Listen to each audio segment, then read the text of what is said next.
What's up, Niagara? It's your boy, Chris Somerfield from the Niagara-on-the-Lake team for another episode of What's Up, Niagara, the podcast that's anything and everything to do with Niagara. And today I am very excited because I have a wonderful guest. His name is Rob Burke. Rob. Hi, thanks for having me, Chris. Yeah, thanks for coming. To be here. Rob Burke is a co-founder of Something Something Productions, which is a theater and arts company in Niagara-on-the-Lake. Isn't that right? You are correct. Oh, good. I nailed it. And ended up starting the company with my wife, Dina. Yeah. She's the big backbone of the show. As of course, we're going to talk about other things. Yeah. But she's coming with great ideas and wonderful partner to have. And Yeah. Of course, a wife. Yeah, wife and a partner. It's perfect. So where did you come up with the idea of Something Something Productions? Why did you want to start a theater production company in Niagara-on-the-Lake? So what happened was we were part of a company in Port Duluth. They used to do the Rocky Horror Show. Oh, okay. So at the time, me and my wife Dina, we were doing Grease with GCP as well. Okay. So we went into some shows with Rocky Horror at Port Mansion, and we found the news that Port Mansion was closing, which was heartbreaking. Oh, it was such okay. an awesome theater. Yeah. So we approached her dad and said, "Hey, let's put up Rocky Horror up in Corks in Niagara-on-the-Lake." Okay. And we had a lot of doubters, so me and Dina, we like to, when we have a goal, we go for it. Yeah. And when we believe in it, we do it. So then we brought Rocky Horror to Niagara-on-the-Lake. Yeah. And we ran the first run, I think it was like 60 shows, which is like a big run, almost like Broadway almost. Yeah. And it was a huge hit. So you did 60 shows in one run. So like in a span of a couple months, you did 60 shows? Yes, we did, because we wanted to get the word out that we were there in Niagara-on-the-Lake. We're in a very special spot, which used to be the old Buttery. People used to go up there for the old King Henry show. Yeah, I remember that. The King Henry show that was up there. Yeah, okay. And so the show essentially was at Port Mansion back in the day. And when Port Mansion closing, you essentially took that one production, started your own production company with it. But then since then, it's kind of evolved to what it is now, right? Yes, absolutely. If it wasn't for Rocky Horror, we wouldn't have had Something Productions. Yeah. And I love doing that show. Yeah. And then we branched out with other ideas like Little Shop, Rock of Ages, and many other things. Right. And we had doubters at first with Rocky Horror because you're bringing that show to Old Town. And we went with it, and it was a hit. We had tourists, locals. We kept bringing it back. Yeah. Nice. What is it like to try and run a production like Rocky Horror or even like Rock of Ages, which is usually in a bigger venue? Because I know Corks is a much smaller venue, much more intimate. So it works for intimate shows, but these grander shows that you have, what is it like to try and put that type of show together in such a small venue? The one advantage of doing that in a small venue is Rocky Horror is perfect for a smaller venue. Intimate audience. So you don't need a big set for Rocky. I mean, you could be like Stratford and have a huge set. Right. But the great thing about Rocky Horror is you don't have to have a huge funding for background for that show. Oh, yeah, okay. So it's basically the costumes and the acting and the band. There is always challenges to a small space. Even Port Mansion, we had challenges. So we were ready to take up that challenge. I remember when we were up there for the first time, and I looked out on the stage and I said, "Can we do it in here?" And I'm like, "We can do it." Yeah. And how many seasons did we do that up there? Like 3 or 4. I think up so. in Niagara-on-the-Lake. Yeah. And this whole COVID thing's got me.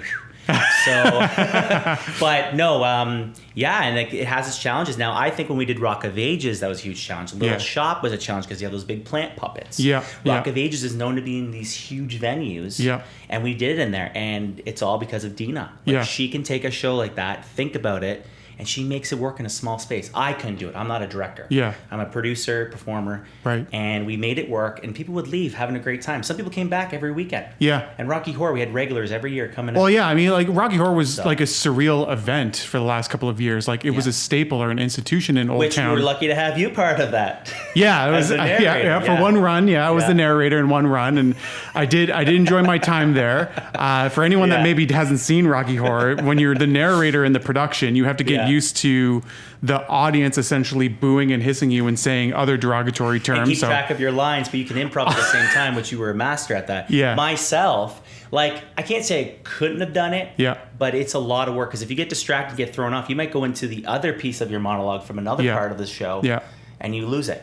Yeah, well, I'm not going to say it wasn't difficult, because there have been some times where I've been called some names that I won't repeat here, but it was a fun time. So but I can see why it was kind of an institution for some people, just coming back over and over every year, because you guys even had like a live band that would do the show. So it wasn't just like a theater, like, or just a play that you were watching. It was like a rock concert when you went there, right? And as a lot of people know, we love our rock concerts. Yeah. So we had Rock of Ages up there as well, which is a full rock band we had up there. Yeah. And we had every band member dressed up for the theme of the show. If it was 80s, if it was, creepy Halloween type show like Rocky Horror. Yeah. And it was just a fantastic time working with everybody. Yeah. I miss it. I hope maybe one day we can bring Rocky Horror back Yeah. to Niagara-on-the-Lake. But Sure. we got some other plans coming. So. Nice. Yeah. Now, let's be honest, because Niagara-on-the-Lake is very well known for its theater that's down there. Absolutely. They have the Shaw Festival that goes on there, which Yeah. is an annual event that occurs, and it's a huge event and a huge festival they have Yeah. going on.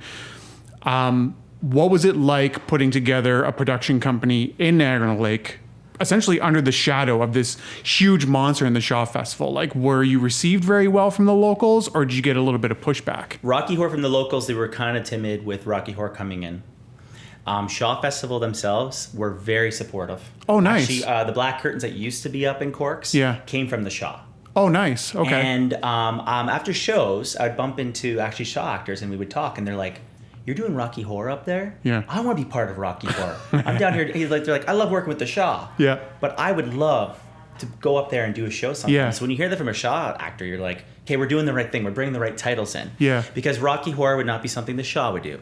Stratford I guess did it, not, eh? right? Yeah. But there's been nothing with that. It was actually exciting being a producer and performer of putting something in that area. Yeah. And I love Niagara-on-the-Lake. Dina loves Niagara-on-the-Lake. Right. So yeah, I mean, you get a little bit of that buzz of, it's not going to work. It's an old town. Yeah. But no, it just went so smoothly. Yeah. And in my eyes, it was successful. Good. People loved it. People came from Buffalo, Pittsburgh, Cleveland. Wow. And these are diehard fans too. We'd have Yeah. someone come every year dressed up as Frankenfurter. Wow. Like, Okay. it was... as a performer, those will always be my best years performing. Yeah. Because when you have an audience that interacts, they're the best show. And actually, Rock of Ages had the same thing where the audience got to interact at times. And those are my favorite moments. I played the narrator in that one. I got to speak to the audience.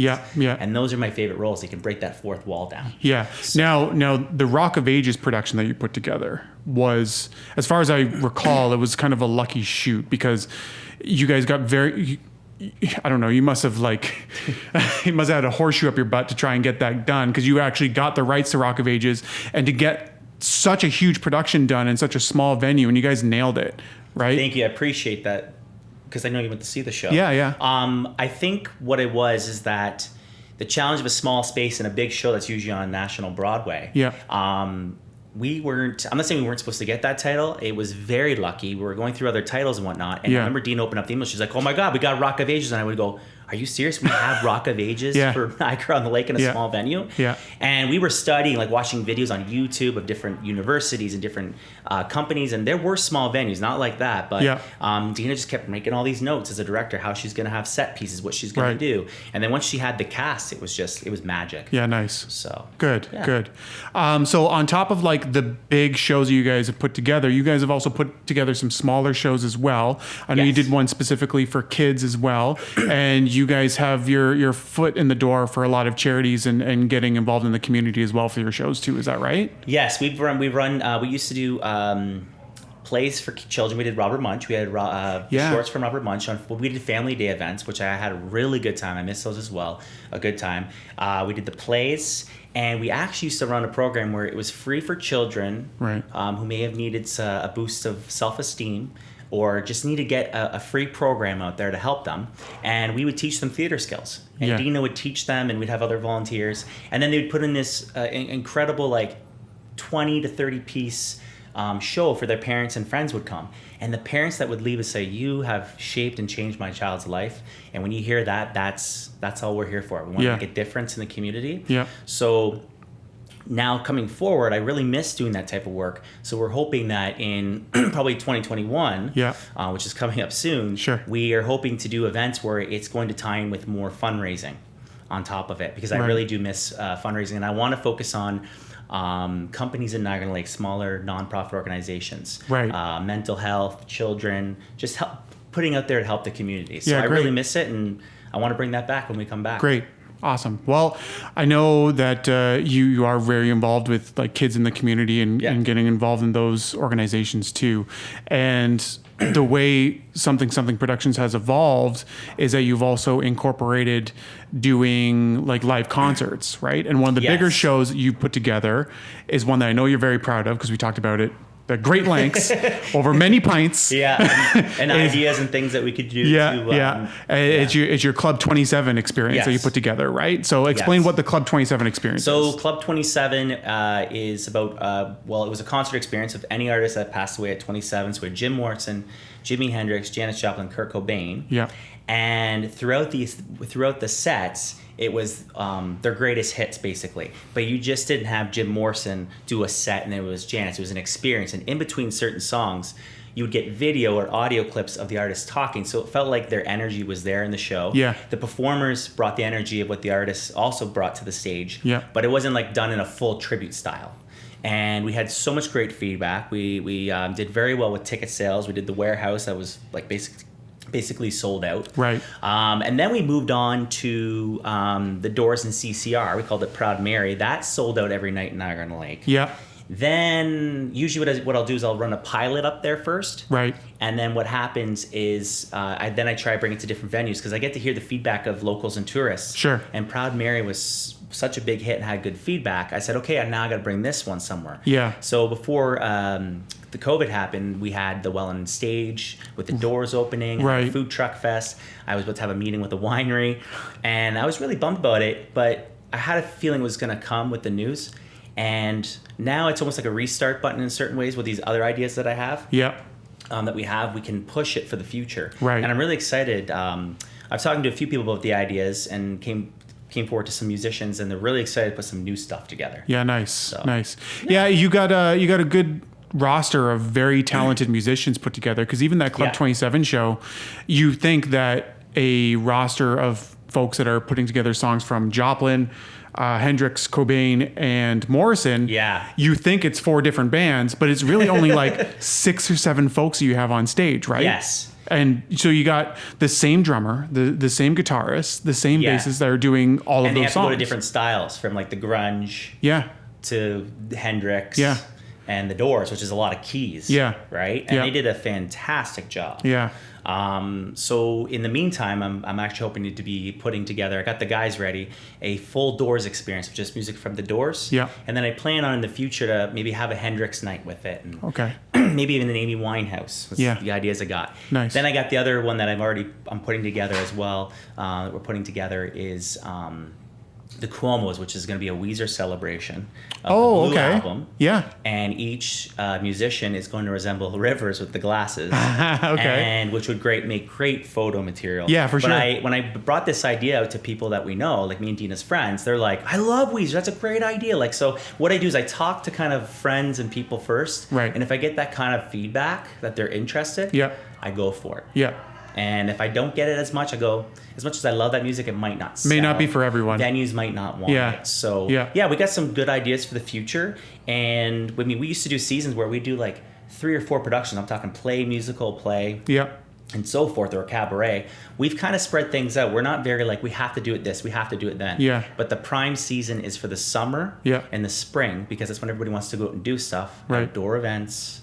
Venues. Yeah. It's to get people out when the nice weather comes around. Yeah, for sure. Yeah. And is that where you see it kind of going in the near future, is kind of getting out of the theater and into like outdoor events and doing more stuff in parks and wineries and outdoor spaces? That's our goal. Yeah. And we wouldn't mind doing some cabarets. We brought George Chrissa from Stratford Fest. He was at the Shaw Fest. Okay, yeah. We sold out that show. So I wouldn't mind bringing in some people from Stratford or the Shaw Fest here and there for a concert. Right. And my goal too is I hope that we can collab and maybe create some new events next summer. Because I think with the stipulations of how many people can be outside or inside, I think it's going to be crucial for outdoor events next year. Yeah, for sure. So I think it's great. I mean, if people create new things for outside, that's wonderful. Maybe some establishments will be building outdoor stages. Sure. Or renting them.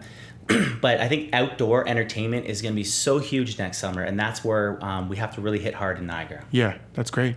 I mean, we got a lot of venues where you could end up doing something like that, Yeah. right? Niagara-on-the-Lake has so much green space and so many wineries available that if you go to them and tell them that you have this idea to pitch Club 27 experience out in the vineyard, open space, where all the Absolutely. patios already exist, why not, right? It seems like it's a win-win, right? It is, absolutely. That's great. And we're excited for the future and for 2021. Yeah, perfect. Where did you get all this interest in theater to start? Like, where do you remember it first starting with you? Elementary with improv. You know, I was really interested in Jim Carrey. Yeah. The guys that were very physical performers. Yeah. That's why I like a lot of front people in bands, because they get to let themselves go. Yeah, and dance they're and move. characters, right? They're characters, Yeah. right? So then I went from improv to doing plays. Yeah. And I didn't know I'd get into musicals, but I went out for Grease and collegiate. Yeah. And got the confidence in that. And then I went to GCP, who gave me experience, Garden City Productions. They're fantastic. Did some stuff at Fire Hall Theater. Yeah. And then after Port Mansion, went from there. Yeah, nice. Nice. So- Did you ever do the Sears Drama Festival, it was called back in the day? Yes, I did. I think I did 2 or 3 years of that. I think actually two years. 2 years? Nice. And that was fantastic. And I remember they lost their sponsorship for Sears, and I think someone else took over for the Sears. So when I heard that someone else took over that, I was very excited. 'Cause I'm like, you can't take that away from the kids, because that's where you learn the experience. I mean, it wasn't necessarily Sears taking away from the kids. It was Sears kind of taking away everything from everyone. Well, yeah. And I mean, and financial things happen, but it's just so nice that someone else took it over. I forget who it is. Yeah. But I remember like a positivity coming out in the media. It's nice to see that it's still going, because it is a vital part of high school, especially for folks that want to get into theater and drama, right? Exactly. And I remember when you'd have to set up the set, you were on a time limit. Yeah. Everything was time. So it actually teaches students to be dedicated and responsible, and sometimes the scripts literally came from the students. Yeah, the student written plays were always some of my favorite ones, right? Because it was just like it was a nice fresh eye of what was going on, because you get the occasional like rotation of scripts that like most schools would do all the time. Yeah. So to get a student written script out there, it's something completely original, not polished, not perfect, but it spoke volumes to that class or that school as far as what they were presenting, right? So there's a lot more character in that, I found. So. Exactly. So I'm glad that's still around, because we need that. Yeah. And we need to keep the funding in schools, keep the musicals going and the plays going, and to just keep music out there. That's why I love Niagara for other reasons, but I really love the art scene here, and I'm talking performing, visual art, you name it. Yeah. I think we're in a very good place for that. Yeah. And it's great to build connections in the community, and not, artists connecting with establishments and connecting with, let's say, you guys, like just like everyone connecting as a community to keep everything alive and to move forward. And I think that's what we want to do pushing forward is to, collab or think of ideas, approach other venues or approach people and say, hey, do you want to put this together? Yeah. Especially like I said before, for outdoor events and things like that, because community is very important, always has, and I think right now is very crucial for everyone to be more together. than ever. Yeah, I mean, that's the reason why we started this podcast too, is because you can kind of feel people wanting to push forward and also come together in a way. Yeah. So like the example that you said where you were welcomed with open arms from Shaw Festival, giving you those curtains and pushing forward, you're in the same way of wanting to pay it forward back to the community that's given you so much. And we're doing the same thing, right? Like our team's been around for a few years selling real estate in Niagara. So we want to kind of give back to the community that's given to us so much. So that's why we wanted to do this podcast, right? To give people like you a platform to be able to kind of speak and what I'm you very got going on. And I'm so happy to be here. Yeah. And I also want to add too that we might be getting ourselves into something on YouTube as well. Oh, nice. So not just in-person things, doing things on YouTube, making videos. Good. We don't have anything announcement for that yet. But is this the announcement? We want to hit the platform of everywhere, right? Like online, in person, community. Yeah. And Dina thought of that idea. She always thinks these great ideas. It's a smart way to go, especially right now where like a lot of people are spending a lot more time online. So you want to be able to create content that people want to actually watch. When the time comes, I would love to put an online concert on, connecting with people, getting the right equipment. Yeah. And right now is amazing because when this all started, we're not usually used to live streams. Yeah. And I think now we're starting to learn the kinks of when tech stuff happens, which it happens, right? Yeah. But I think we're going to see less technical difficulties when it comes to live streams because we're going to get a handle on it. A lot of Because people we're not getting a used lot to it. more comfortable doing it. Exactly. Right? Yeah. I think there was a So- lot of people that probably around February were not interested in being on camera. Were not interested in doing video, but you just kind of get thrusted and forced into it. You know, your company forces Zoom meetings on you, so all of a sudden you're on camera now, and you just get kind of used to it, right? Exactly. Actually, there's a guy out. I don't know if it was. I think it's like Toronto area. Let's just say, not far from here. He actually had a band out in his on his property. Yeah. And he was raising money. Like they would just do covers, and he was raising money, but he was raising like thousands of dollars. Oh wow, eh? To put towards the community and whatnot. Nice. And he became so loved and interested online that he came out with an album. Yeah. It inspired him to create an album. Now his album is selling. Yeah, So wow. it is amazing where online can go. Yeah. And I think it's going to be important for Something Productions to start doing some of that as well and not Great. just in person. Yeah, that's awesome. So, yeah, well, we look forward to that. Where can people find you online? We are on Facebook. Yeah. Just type in Something Productions. Yeah. We're the only one, I believe, on there. Yeah. And we're SSP_Niagara for Instagram. Nice. You're not going to see a lot of new content right now because it's been kind of slow with what's happening. Sure. But behind the scenes, we are discussing future ideas. Like Yeah. we come with YouTube. Yeah. Some future concert ideas. I mean, I've got a list of things I can do for like years. Nice. Yeah, yeah. So whenever I think have so. an idea, I like jot it down. You know, when we get together and you're like Rob, Brainstorming you always like put these crazy, ideas. yeah. So I'll move forward with that. Yeah. And I'm hoping to connect with more people in the art scene as well. Come up with some ideas for outdoor events. Nice. And getting our stuff into outdoor events, which was really happening. Yeah. With the wineries and festivals and stuff. So. Yeah. Yeah, that's our future, and we love it, and we love Niagara. Yeah, so awesome. Thank you for having us. Thanks so much, Rob. Appreciate you. it. All right, that's what's up, Niagara. See you soon.